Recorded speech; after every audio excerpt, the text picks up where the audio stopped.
Hello and welcome again to another screencast edition of Autodesk Maya. So previously on part 3, we talked about how to have everything rearranged into the UV editor and taking a UV snapshot to transfer it into Photoshop. We also through the basics of setting up your color mapping for your UV texture.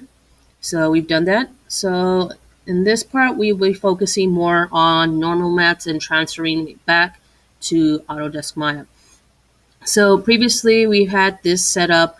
Either you could utilize, like I said, the marquee tool and just copy and paste it into each area that you created your box. Or you could use the clone stamp tool.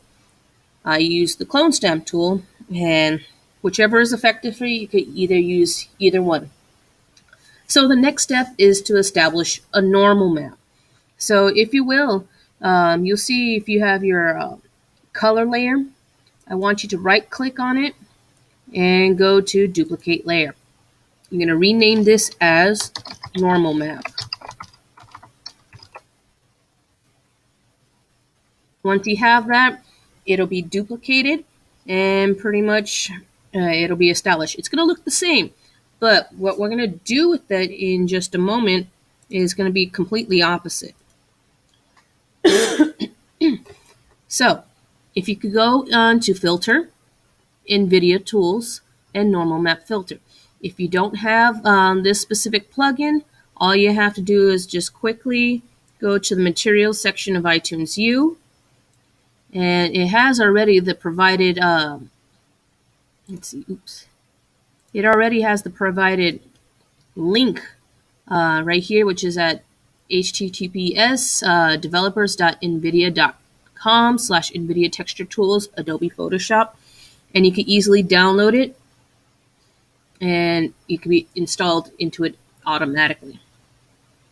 Now, once you already have that, go to filter, NVIDIA tools, normal map filter. Be sure to have your normal map layer selected. Now, you'll have this plugin options box opened. Right now, you don't see much. It's going to be set up to your standard dynamic preview. So for what you see here is going to look like once you select it and have it done. Usually, it is set up by default. Filter type is for samples. Add height to normal maps. You should have, it's usually set to alpha channel, and sometimes even unchanged too. But other than that, I want you to make just a few slight changes here. So make sure you set your alpha field set to 1, so it covers everything in here. So at least when you have the texture set up, it will encompass everything and not miss any single one right here. Now, what you want to do is change up to your height source to average RGB. That'll set everything to sort of invert and give it a little bit of depth. Now, you could look at the 3D preview too, and it'll give you a show how it's going to look like here. So if you look here, it's going to show you how it's going to be ramped up. Now, once you have that, press OK. This is how it should look like more or less. If you want to add a little bit more depth and texture to your box crate, be my guest. This is pretty much a moment for you to sort of experiment with its normal map features. Once you have that, make sure you deselect the outline. And what you're going to do is go to File, Save As, save it as a JPEG here. And what you're going to do is get out of the Images folder and go to Source Images. This is where you're going to save all your work here. And what you're going to do is call it Texture Map or Normal Map UV. I made several copies just in case, whichever works.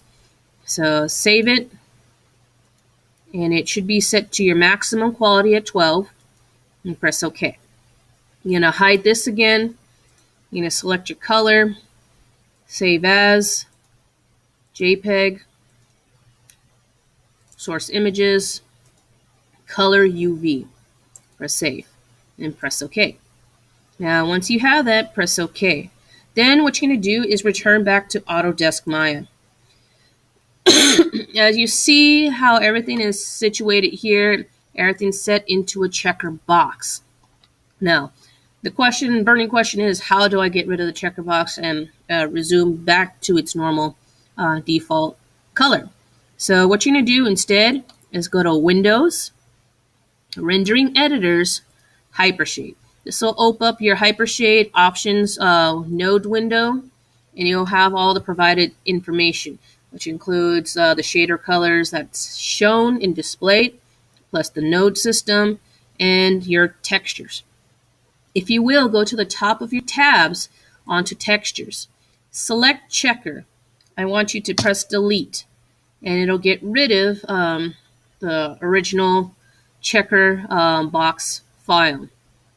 And you'll notice that it'll go back to its default Lambert color. Now, if you could please go to your attribute editor, select your create Lambert shader, go to the common materials attribute editor, and select the checker box onto your color bar. Once you have that, it'll open up the create render node options box. You'll see your list set up here. I want you to select file. It's the fourth one on the top. So once you have that, your attribute editor will set up to its file. So if you look right here into your file attributes, all I have to do is select this little mini folder right here. Select it. Let's see. Go to source images. What you can do is go to your color UV JPEG. Once you have that, press open.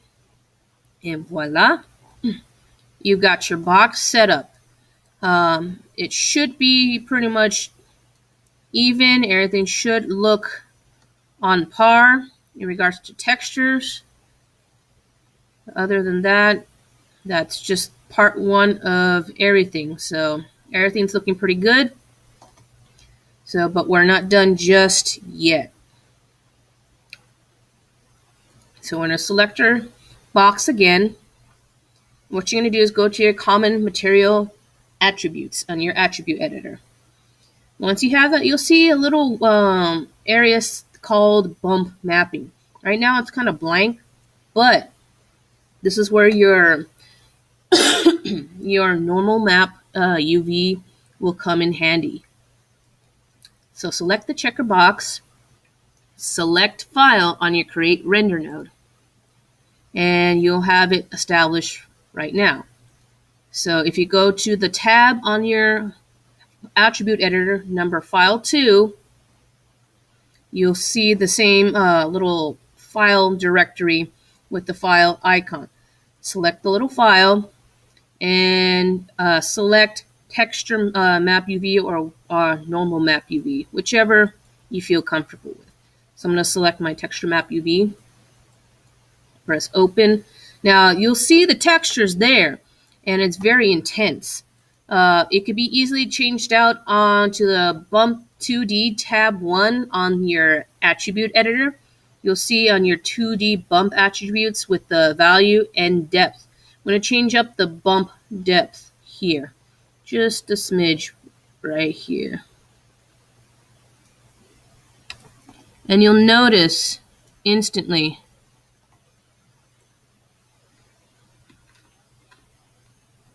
how texture is established, and it starts to give you a little bit more, what's that called? A little bit more depth. It gives you a sense of realism.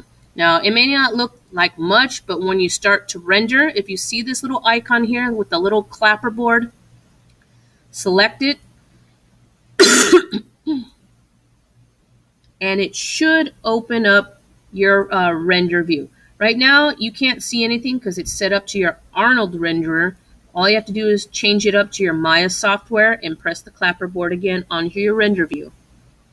And instantly, just like that, you're able to render your crate box. Now, this is your crate box fully rendered without lighting.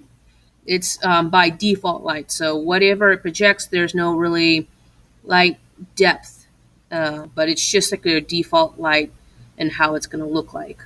Now you could see here when you like render a little bit closer, you'll see a little bit more depth into it. And if you want to change it up again, you could change it up and decrease the bump level, and you'll see automatically how it's supposed to look like. So measure around, play around with the depth of it, get a look at it, and if it gives you like a good wooded texture, then that's just fine as it is. But that pretty much completes it. So when you're done, all you have to do is do a snapshot. So there's one right here, or you could go to File, Save Image. So we could go to File, Save Image, select the box here. Okay, so File, Save Image, and it's gonna save the file type as a JPEG. Now, once you have that, you could save it as box render and press save. So make multiple, at least 4 different renders, just in case, so I could at least have every angle of it ready to go. So all you have to do is go right here, or you could go to the snapshot.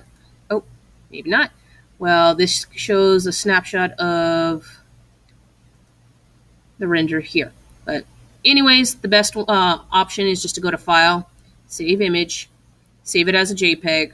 You're going to find it in your directory in the Images section, and name your renders. Once you have all the renders, turn it in through Google Classroom. But that pretty much concludes today's screencast tutorial for today. Thank you very much.